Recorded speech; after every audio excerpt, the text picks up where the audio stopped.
Hello students. तो अभी हम देख रहे हैं उत्तराखंड 2020 के 28वें के अथवा वाले प्रश्न को।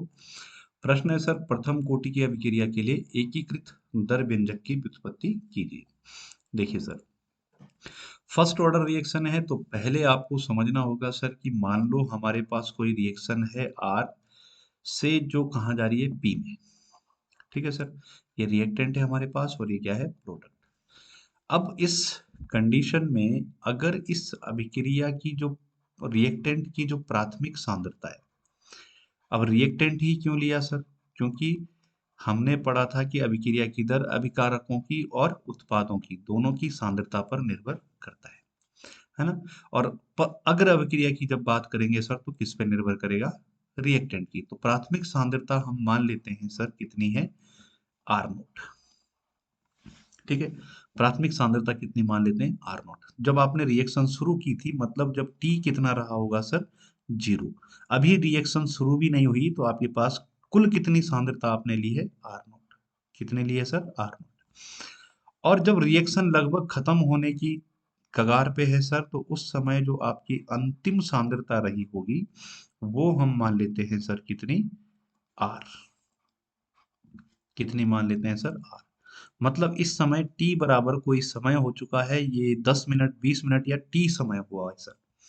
ठीक है, अब अगर आपको किसी अभिक्रिया के लिए अभिक्रिया की दर लिखनी है ना, आपको क्या लिखना है सर, अभिक्रिया की दर अगर आपको लिखनी है तो अभिक्रिया की दर को आप कैसे लिखते हैं सर, जरा बताइए।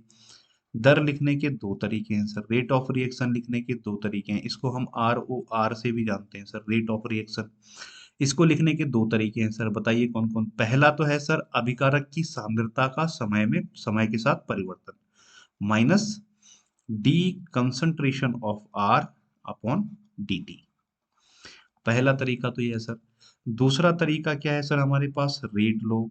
तो रेट लो के हिसाब से भी अगर हम आर ओ आर देखें सर, अभिक्रिया की दर देखें, सेम चीज। तो अभिक्रिया की दर किसके बराबर होती है सर, ये बराबर में लिख दीजिए सर, किसके बराबर होती है, के इंटू आर की कंसंट्रेशन ऑफ आर की पावर एक्स वाई और एन। या तो ये एक्स हो सकती है सर, वाई हो सकती है, या एक्स प्लस वाई हो सकती है, या आप इसको बोल सकते हैं एन। तो इस x प्लस वाई को ही या एक्स वाई को ही हम क्या बोलते हैं सर, एन। ये डिपेंड करता है कि कितने अभिकारक हैं। तो इसको बोलते हैं सर हम ऑर्डर ऑफ रिएक्शन, अभिक्रिया की कोटि। घातांकों के योग को क्या बोलते हैं सर, अभिक्रिया की कोटि। अब अभिक्रिया की कोटि तो आपको दे रखा है सर, प्रथम कोटि की अभिक्रिया, तो यहाँ पे घात आ जाएगी सर कितनी, एक। अब आप एक चीज बताइए सर, दो की घात अगर एक हो तो इसका मान कितना आता है सर, दो। तो ऐसे ही आर की घात अगर एक हो तो इसका मान भी कितना आने वाला है, कंसंट्रेशन ऑफ आर। तो क्योंकि ये भी सर आर ओ आर है और ये भी आर ओ आर है, दोनों अभिक्रिया की दर है, दोनों रेट ऑफ रिएक्शन है, तो ये दोनों एक दूसरे की क्या होने चाहिए, बराबर। तो minus d concentration of are upon d t बराबर होना चाहिए सर किसके, के इंटू कंसंट्रेशन ऑफ आर के। अब आप समझ गए होंगे सर ये मैंने ऐसे क्यों लिखा। देखिए, जब दो की घात एक बराबर दो होगा तो आर की घात एक बराबर कितना होना चाहिए, आर। अब हम क्या करते हैं सर, ये जो कंसंट्रेशन है, रिएक्टेंट आर और रिएक्टेंट आर, इन दोनों को एक साथ ला देते हैं सर, और इस dt को यहाँ ला देते हैं। तो इसको ला देते हैं सर यहाँ, और इस कंसंट्रेशन को कहाँ ला देते हैं, यहाँ। ठीक है, तो क्या हो जाएगा सर, जरा चेक कीजिए। ये हो जाएगा sir minus d concentration of are upon आ जाएगा सर मेरे R, concentration of R, equal to हो जाएगा सर माइनस, इक्वल टू क्या हो जाएगा सर, के डी टी। अब इस साइन को भी चेंज कर दीजिए सर, यहां भी माइनस से मल्टीप्लाई करता हूं तो प्लस हो जाएगा, अब माइनस से मल्टीप्लाई करूंगा सर तो क्या हो जाएगा, माइनस।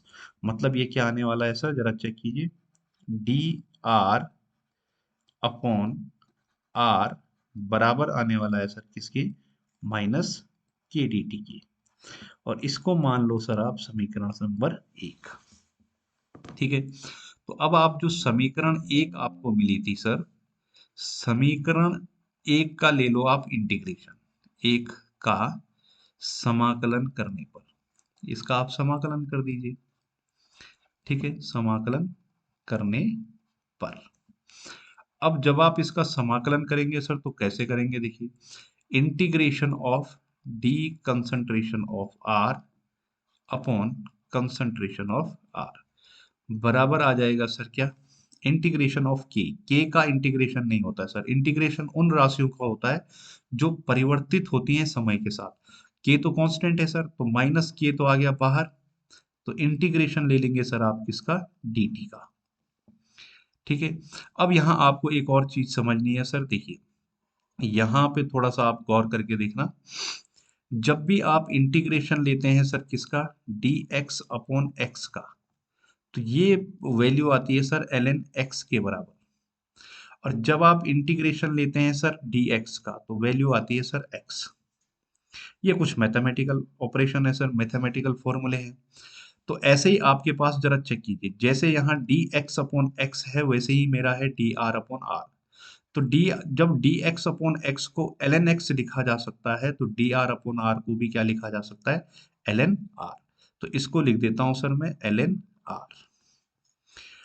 बराबर क्या आ जाएगा सर मेरा, देखिए माइनस के। अब dx को जब x लिखा जा सकता है तो dt को क्या लिखा जाना चाहिए सर, t। अब क्योंकि आपने इंटीग्रेशन लिया है सर, तो साथ में आपको एक और चीज जोड़नी पड़ेगी i। यह है सर हमारा इंटीग्रेशन कांस्टेंट। क्या है सर मेरा इंटीग्रेशन कांस्टेंट, और ये मान लेते हैं सर हम समीकरण नंबर 2। क्लियर बात है। अब मान लेते हैं सर हम कि कोई समय था, जब समय था हमारे पास t बराबर 0। तो अगर समय t बराबर 0 है तो t बराबर g पे, t बराबर 0 पे रिएक्टेंट की सांद्रता भी कितनी होनी चाहिए सर, r नॉट।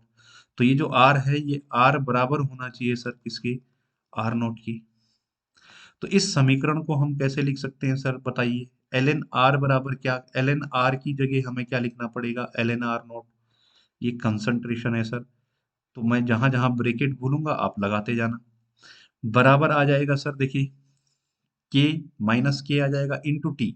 अब टी भी 0 है सर, तो 0 का मल्टीप्लाई अगर आप के से करोगे तो टोटल वैल्यू क्या हो जाएगी सर, 0। तो यहाँ पे सीधे सीधे क्या आ जाएगा सर, आई। और इसको मान लेंगे सर आप समीकरण नंबर 3। तो यहां से हम लिखेंगे सर समीकरण 3 से आई का मान, आई का मान समीकरण 2 में रखने पर। ठीक है, समीकरण 2 में 3 से आई का मान 2 में रख देते हैं। तो समीकरण क्या हो जाएगी सर, देखिए यहाँ 2, देखिए तो ये है सर ln r, ये है सर मेरे पास ln r, और बराबर माइनस के टी प्लस आई। और आई का मान यहां से उठाना है सर, तो आई बराबर क्या है, ln r नॉट। ये आ जाएगा सर मेरा ln r नॉट। क्लियर बात है। तो अब आप ये जो कंसंट्रेशन टर्म्स है सर और ये कंसंट्रेशन टर्म्स है, इन दोनों को ला दीजिए एक तरफ और केटी को रखिए एक तरफ।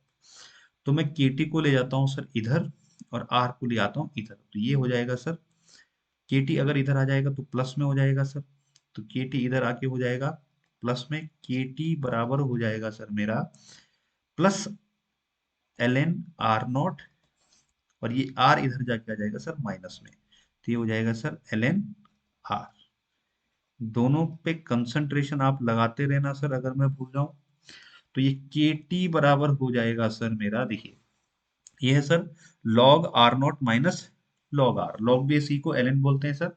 तो log are not minus log R बराबर क्या होना चाहिए, जरा यहाँ चेक कीजिए, log m minus log n बराबर होता है log m बाई n। ये प्रॉपर्टी है सर, फॉर्मूला है। log m माइनस n बराबर क्या होता है, log m बाई n। तो log are not minus log r बराबर क्या हो जाएगा sir, ln r not upon r. ये हो जाना चाहिए सर। अब जब ln की बात आप करते हैं सर, तो ln को कन्वर्ट किया जा सकता है log बेस 10 में। ठीक है, तो क्या होता है सर मेरे पास, ln बराबर होता है मेरा 2.303 log बेस 10। ठीक है सर, तो इस ln को हम कन्वर्ट करने वाले हैं log बेस 10 में। क्यों, क्योंकि log बेस 10 से कैलकुलेशन हो जाती है सर आसान। तो मैं इसको लिखता हूं सर यहाँ, के टी बराबर मेरा होने वाला है के टी बराबर मेरा क्या हो जाएगा सर, जरा थोड़ा सा गड़बड़ हो जाएगा, चेक कीजिए। के टी बराबर मेरा हो जाएगा sir 2.303 log base 10 r not upon r. ठीक है सर, बाकी सेम उतारा है हमने, केवल यहाँ क्या आ गया 2.303। अब इस t को सर हम यहाँ ला देते हैं, तो k बराबर मेरा क्या होने वाला है, जरा चेक कीजिए। 2.303 अपॉन टी लॉग बेस 10, और ये आ जाएगा सर मेरा आर नॉट अपॉन आर। अब जरा ध्यान दीजिए सर, यहाँ आर नॉट मेरा क्या है, आर नॉट है सर मेरी इनिशियल कंसंट्रेशन, और आर क्या है सर मेरी फाइनल कंसंट्रेशन।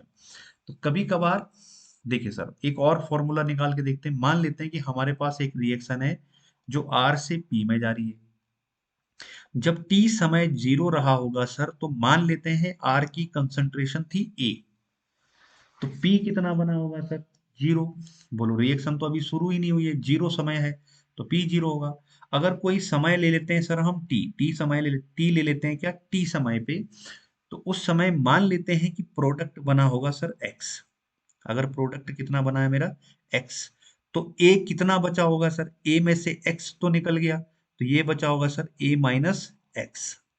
ठीक है, अब देखिए सर t बराबर जीरो का मतलब क्या है, यहाँ चेक कीजिए। t बराबर जीरो का मतलब था प्राथमिक सांद्रता, क्या थी सर मेरी प्राथमिक सांद्रता, और प्राथमिक सांद्रता मैंने यहाँ क्या ले ली सर a, तो a किसके बराबर होना चाहिए सर, आर नॉट के बराबर। और t बराबर t समय पर, t बराबर t समय पर मेरी जो सांद्रता r थी, ये क्या थी सर अंतिम सांद्रता। तो t बराबर t पे ये भी क्या होगी सर अंतिम सांद्रता, मतलब a माइनस एक्स को आप मान सकते हैं r। जो हमने यहाँ आर नॉट लिया था वही यहाँ ए है, और जो हमने यहाँ आर लिया था ये यहाँ क्या है ए माइनस एक्स। तो के को आप इस तरीके से भी लिख सकते हैं सर, के बराबर 2.303 अपॉन टी लॉग बेस 10 आ जाएगा सर, और ये आ जाएगा ए अपॉन ए माइनस एक्स। तो कोई झंझट नहीं है सर, किसी भी फॉर्म में आपके पास आ सकता है। अगर सीधा क्वेश्चन आया तो आप एनसीईआरटी को फॉलो कीजिए, और अगर इस तरीके का कुछ आता है सर, तो तब भी आप इसको क्या कर सकते हैं, आसानी से निकाल सकते हैं। क्लियर बात है सर। यहाँ पे एक और चीज मैं आपको बताने वाला हूं, वो भी जरा आप चेक कीजिए। इस इक्वेशन को सर हम अगर एक बार फिर देखते हैं, इस इक्वेशन का नाम दे देता हूं मैं इक्वेशन नंबर 4। ये चौथी समीकरण है सर मेरी। इस इक्वेशन को एक बार फिर लिख दीजिए सर। देखिए इक्वेशन क्या है सर मेरी, एल एन आर बराबर minus k t plus l n r not, ये इक्वेशन है सर आपकी। एक बार फिर वही कीजिए सर, कंसंट्रेशन टर्म्स को एक साथ ला दीजिए, पर अभी इस आर नोट को ला दीजिए इधर।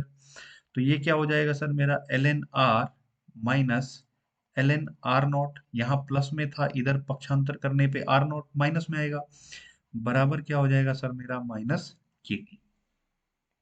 अब देखिए सर, ये l n r minus l n r not है, और आप जानते हैं कि लॉग एम माइनस एन बराबर क्या होता है, लॉग एम बाई एन।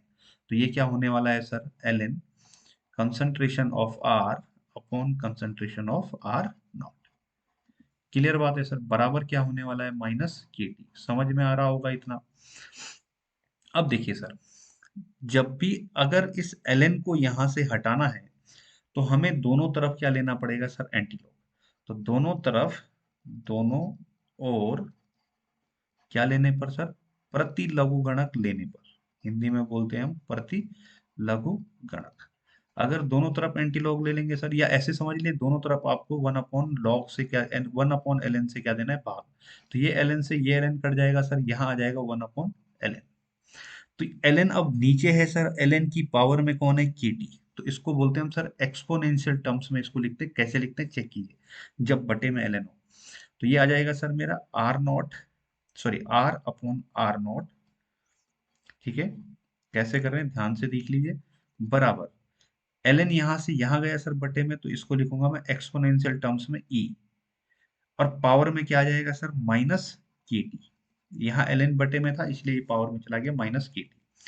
अब इसको भी सरल कीजिए सर, आर नोट को इधर ले जा दीजिए, इस आर नोट को यहाँ ले आइए, तो कंसंट्रेशन ऑफ आर बराबर होने वाला है सर किसके, concentration of are naught into e की पावर माइनस के टी के। और ये जो फॉर्मूला है सर, ये बहुत बार आ जाता है प्रूफ करने के लिए, बहुत टाइम से बोर्ड में नहीं आया है सर। तो इसका मतलब ये नहीं है ये इम्पोर्टेंट है, तो ये भी आपके पास इम्पोर्टेंट एक चीज है सर, जो आपको याद रखना चाहिए, ये फॉर्मूला कैसे निकलता है। ये तो आपको आना ही चाहिए सर, वेरी वेरी इंपॉर्टेंट, ये तो हर जगह लगने वाला है, पर ये भी, इसकी इंपॉर्टेंस भी कम नहीं है सर, इसको भी आपको ध्यान रखना चाहिए।